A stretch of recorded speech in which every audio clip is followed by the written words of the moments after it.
여기는 캐나다 토론토 외곽에 있는 조용한 동네예요. 마컴이라는 곳인데 가로등 아래로 단독주택들이 쭉 이어져 있고 이웃들끼리 얼굴도 잘 아는 동네였죠. 그야말로 평범하고 별일 없는 동네입니다.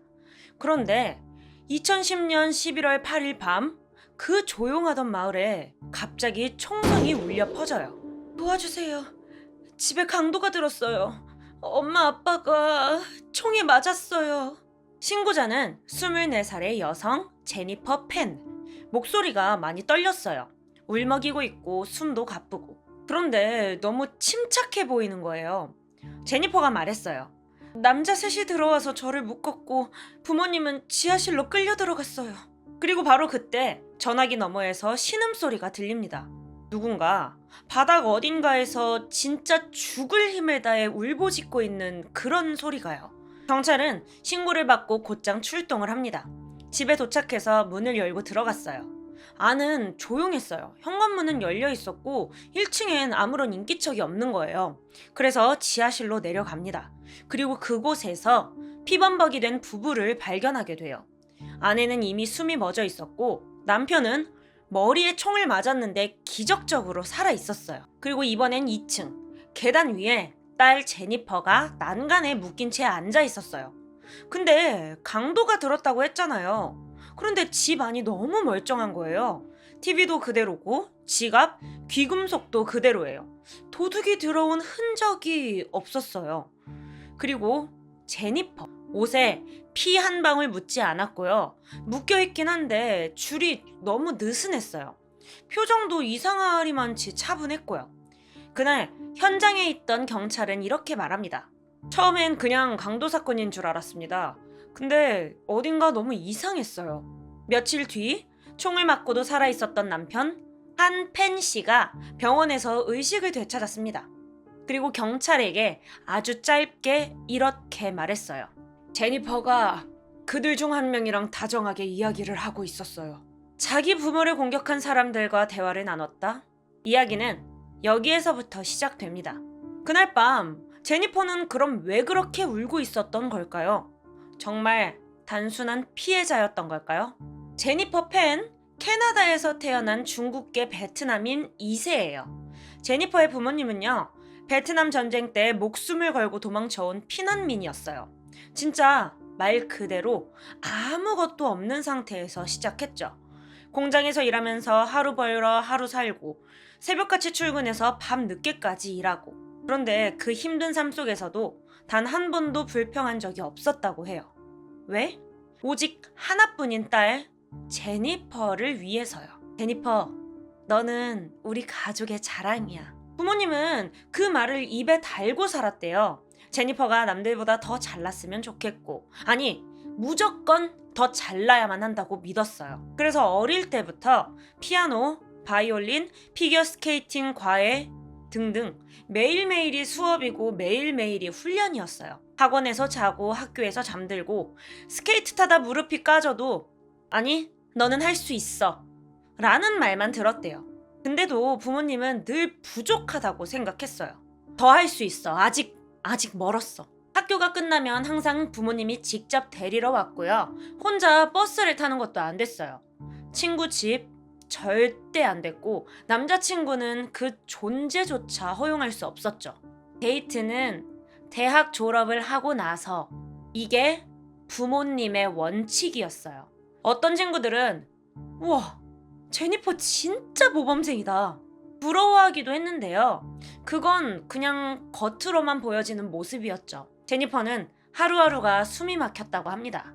감옥 안에서 갇혀 사는 죄수들처럼 그냥 착한 딸이라는 틀 안에서만 살았던 거예요. 이민자 가족, 성공만 바라보는 부모. 제니퍼는 그 한가운데에 놓여 있었죠. 중학교 때까지만 해도 제니퍼의 성적은 꽤 괜찮았어요. 근데 고등학교에 올라가면서부터 조금 달라져요. 부모님이 기대하는 점수가 도저히 나오지가 않는 거예요. 우리 딸은 A만 받아야지. 수학은 당연히 90점은 넘겠지? 부모님은 그렇게 믿고 있었거든요. 제니퍼도 알았어요. 자기 부모는 완벽한 딸 말고는 받아들이질 않는다는 거. 그래서 고민 끝에 성적표를 위조합니다. 원래는 73점이었는데 엑셀 파일로 93점처럼 꾸미고 깔끔하게 프린트해서 보여줬어요. 그런데 놀랍게도 그게 통합니다. 대학교 입학? 전부 다 거짓말이었어요. 라이어슨 대학에 붙었다고 하고 나중엔 토론토 약대로 편입했어요 라고 하고 장학금도 받았어요 라고 하면서 포장까지 해요. 심지어는 중고 교재를 사서 가짜 필기노트도 만들었다고 합니다. 도서관 가서 놀다가 수업 듣고 왔어요 라고 말하고요. 그런데 부모님은 전혀 눈치채지 못했어요. 딸이 그렇게까지 거짓말을 할 거라고는 진짜 상상조차 하지 못했던 거예요. 그런데 시간이 지나니까 조금씩 이상한 점들이 눈에 띈 거죠. 특히 엄마 비크 펜. 굉장히 촉이 좋았던 사람이었거든요. 병원에서 자원봉사한다며. 근데 유니폼은? 출입증은? 왜 맨날 집에 있니? 그러다 어느 날 딸을 미행하기로 결심합니다. 그리고 그 자리에서 딸이 말한 병원도 수업도 전부 다 거짓이었다는 걸 알게 됐죠. 며칠 뒤 제니퍼는 부모님 앞에서 모든 걸 털어놓았어요. 사실 대학 안 갔어요. 그동안 다 거짓말이었어요. 아버지 한패는 그 자리에서 폭발해요. 당장 집에서 나가. 당장 내쫓으려고 했죠. 그런데 엄마가 말립니다. 그래도 한 번만 더 기회를 줘요. 공부 다시 시킵시다. 그 대신 핸드폰 압수, 컴퓨터도 회수, 외출 금지. 그야말로 감시 모드로 들어갑니다. 그리고 몰래 사귀던 남자친구 다니엘 윙. 그와도 강제로 연락을 끊게 돼요. 제니퍼는 말했어요. 모든 게 끝났다고 느꼈어요. 하루 종일 방 안에 갇혀있고 친구들이랑 연락도 안 되고 연애도 안 되고 미래도 그냥 다 무너진 느낌이었대요. 이때 제니퍼가 한 말이 있어요. 나는 그 집에서 딸이 아니라 죄수처럼 살았어요. 그리고 이 시점부터 제니퍼는 진짜 탈출구를 찾기 시작합니다. 제니퍼는 이렇게 생각했을지도 몰라요. 내가 사라지면 이 고통이 끝날까? 그만큼 모든 게 막막했어요. 답이 안 보이고 숨이 막히는 기분이었겠죠. 그런데 그 생각이 조금씩 방향을 틀기 시작했죠. 내가 사라질 게 아니라 엄마 아빠가 없어지면 되는 거 아니야? 그리고 이 시점에서 전 남자친구 다니엘 윙이 등장합니다. 전 남자친구 다니엘 윙. 제니퍼가 먼저 연락을 해요. 보고 싶어. 같이 있고 싶다. 그러더니 그런데 우리 엄마 아빠가 날 안 놔줘. 처음엔 다니엘이 제니퍼를 위로했대요. 괜찮아. 조금만 더 버텨보자. 응? 이렇게요. 그런데 시간이 지나면서 서로 주고받는 말이 조금씩 위험한 쪽으로 흘러갑니다. 부모님이 없어지면 우리가 같이 있을 수 있을까? 방법이 있을지도 몰라. 그렇게 두 사람은 살인을 계획하기 시작합니다. 처음에는 진짜 말도 안 되는 계획이었어요. 제니퍼가 친구한테 물어봅니다. 혹시 사람을 처리해주는 곳 알아? 돈 줄게. 1만 달러.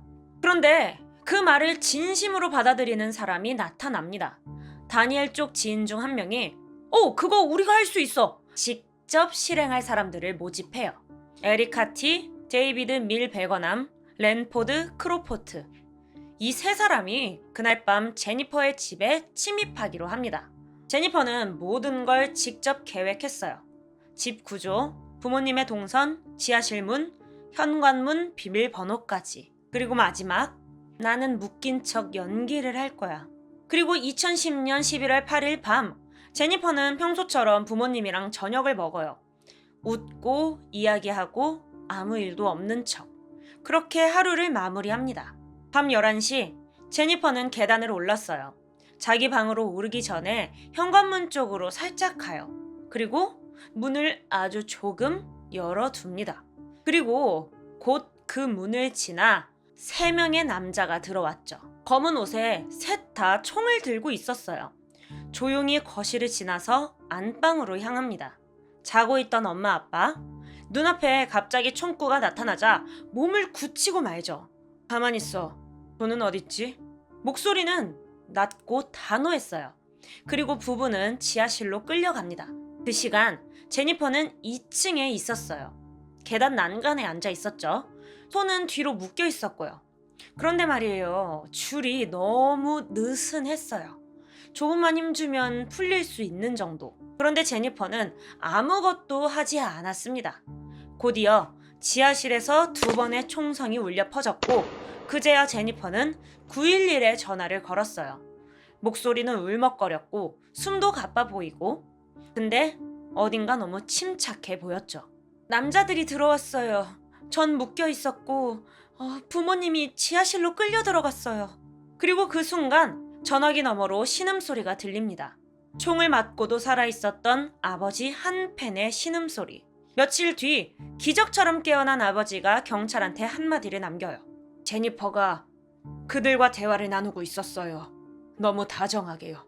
아버지의 이 말에 수사 방향이 완전히 바뀌었죠. 경찰은 제니퍼의 휴대전화 기록, 문자, 위치 추적 전부 다시 확인합니다. 그리고 그 안에는 살인을 준비한 흔적들이 차곡차곡 계획, 대화, 주소 모든 게 다 기록되어 있었어요. 결국 제니퍼는 다시 신문실로 불려갑니다. 처음엔 계속 잡아뗐어요. 아니에요. 몰라요. 막 울기도 하고요. 그런데 형사가 조용히 말합니다. 당신 그들이랑 연락한 기록 우리가 다 갖고 있어요. 그 순간 제니퍼가 무너집니다. 고개를 떨구고 입을 열었어요. 사실은 나를 죽여달라고 했어요. 이상하죠? 부모님은 죽거나 죽을 뻔했고 살아남은 건 제니퍼뿐이에요. 나를 죽여달라고 했어요. 이 말을 도대체 누가 믿을 수 있을까요? 제니퍼는 그날 밤 부모님만 없으면 모든 게 괜찮아질 거라고 생각했을지도 몰라요. 이제 내 인생 내 마음대로 살 수 있어. 남자친구도 당당하게 만날 수 있고 더는 거짓말을 안 해도 되고 자유가 올 거라고 믿었겠죠. 근데 현실은 전혀 달랐어요. 재판이 시작되고 무려 10개월이 넘게 이어졌습니다. 그 안에서 제니퍼가 무슨 거짓말을 했는지 누구랑 무슨 문자를 주고받았는지 하나하나 전부 공개가 되었죠. 법정에 앉아있는 제니퍼, 그 모습을 본 아버지 한펜, 그 자체가 가장 큰 벌이었을 겁니다. 증언석에 선 아버지는 딸의 얼굴을 끝내 쳐다보지 못했어요. 그리고 짧게 한마디를 남겼죠. 그날 밤 저는 아내와 함께 딸도 잃었습니다. 그리고 결국 배심원단의 판결은 만장일치로 유죄, 1급 살인, 그리고 가석방 없는 종신형. 그날 이후로 아버지는 제니퍼와의 연락을 완전히 끊습니다. 선고가 내려진 뒤 제니퍼는 조용히 아버지 쪽을 한번 바라봤다고 해요. 근데요, 아버지는 고개를 돌렸습니다. 그냥 외면해버렸어요. 그날 함께 있었던 공범들, 지금은 어떻게 되었을까요? 이건 제니퍼 혼자 꾸민 일이 아니었죠. 총을 들고 집에 들어간 사람들, 계획을 짜고 실행에 옮긴 공범들이 분명히 있었거든요. 먼저 제니퍼의 전 남자친구 다니엘 윙. 직접 총을 쏘진 않았지만 사람을 구했고 연결했고 한마디로 살인을 설계한 사람이었어요.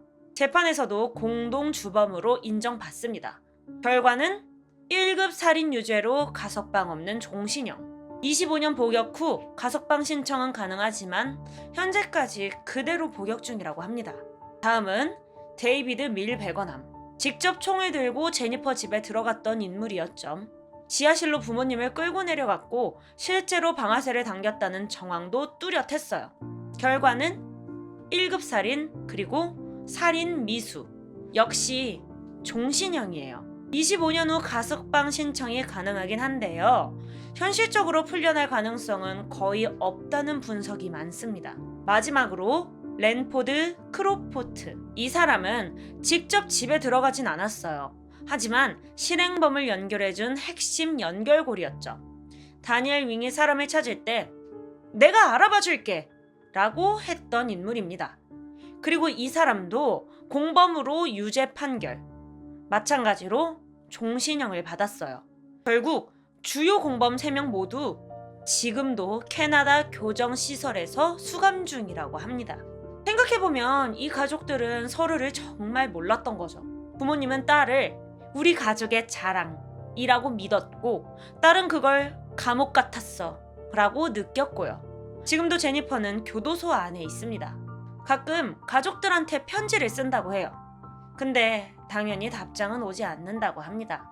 자유를 위해서 모든 걸 걸었던 선택이었지만 결국 그녀에게 아무것도 남지 않았습니다. 지금 구독하지 않으면 더 중요한 사건들을 놓칠지도 몰라요. 바로 구독하고 확인하세요.